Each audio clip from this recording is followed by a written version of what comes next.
Anyway, now Michael has arrived. Okay, it takes me a minute to get from A to B. Well, we've been talking about happy accidents, which may also be known as miracles, although there was a time when we had them so often that we just kind of expected things like that. And I may have accidentally, in fact I'm pretty sure, Mike Hare and I accidentally discovered Frank Delvy. And we happened to be, Mike had a gig to go up, and he was head bartender at Armadillo, if long red hair. And he had a gig to go check out this new place on 6th Street called Toad Hall, see if we could sell him a cold vault. We had some new cold vault technology. And he asked me to go up there with him and help him measure and draw a picture of the room. And we got up there and they gave us some sandwiches. And we heard some guitars tuning up in the basement down below us. And we hadn't been down there yet, so we took a cruise down there. And we sat down, and here was these two fellas who would grow up to be D. White and Frank Delvy.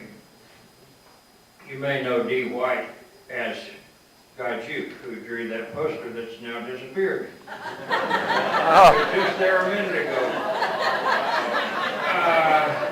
That's astounding. When I left to walk up here, there was a poster there.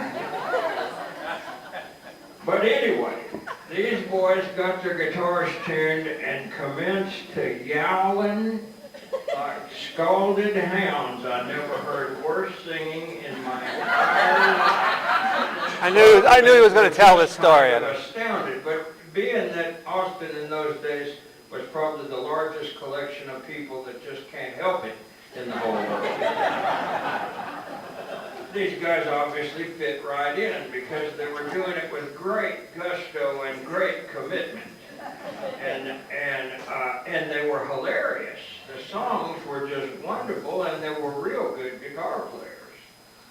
And so when they got done with that set, and we were the entirety of the audience, me and Mike Hare, and we had just finished building the beer garden, and we're looking for acts that would fit in there, that would could keep people entertained that were already hot and sweaty. And these guys just seemed perfect. And so we told them, you need to come down to our joint, and they did, and it worked out just fine. D. White grew up to be Guy Juke, you know. And Frank never stopped being a show-off. I was always astounded that Frank didn't do more MCing than he did, because he was a natural for doing it. But he would always demur in those. He would rather play music and sing. And they started the Dogs at Play.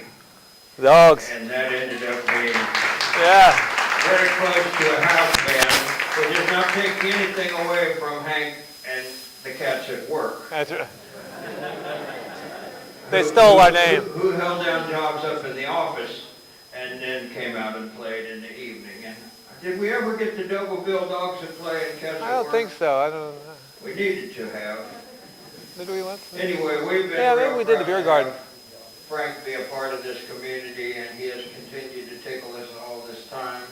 And I know Mike Hare is grinning and probably mooning us right now. But on behalf of him and of Juke, who I talked to earlier today, and he's very sorry he can't be here, but he said be sure and tell the story of Toad Hall, and so that's what I came here to do. And, You forgot to say there were bats flying in the inside Toad Hall as we were sitting there. We always wore a hat whenever we played there. In the basement. They had bats in their basement. In the basement, which yeah. is a heck of a good trick. Yeah. And so thank you, Frank. Thank you, Michael. For being there then. Thank you all for being there then. It was just kind of an amazing way things lined up there, and I'm mighty tickled to have been a part of it. Thank Take you, Michael. care, and I'll see you soon. All right, Michael.